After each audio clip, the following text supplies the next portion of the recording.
When you when you hear the words, thank you for your service, someone comes up maybe in an event and says, thank you for your service. I hear people have a wide range of opinions. I've heard several guys from the world you come from.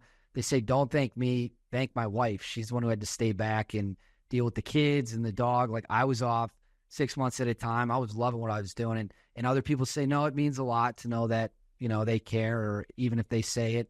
What are your thoughts when you hear those words?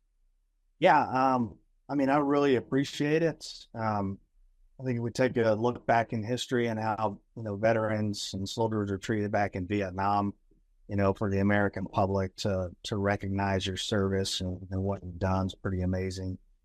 I would also agree with some of those guys. Yeah, I thank my wife. We've been together almost 24 years, and she's been through it all and put up with a whole bunch for me and whatnot.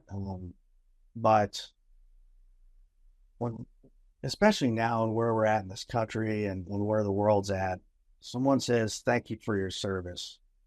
I would just like to say the best way you can thank me is by protecting, our Constitution, our country, our morals, our values, all those things, here at home.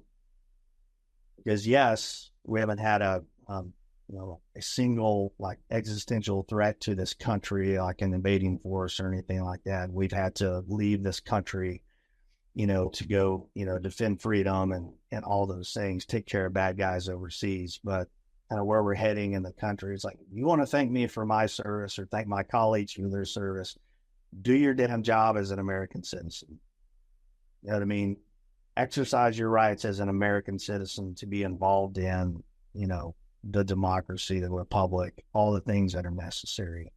When I look at, the shape of our politics and all the crazy extremism that's going on, that's a result of people not standing up and participating in their government. That's one side standing up, representing their ideology and things from history that I've never worked before. But I really want to, this silent majority that's been silent for all these years, it's time for them to wake up. Because we have many threats here in the U.S.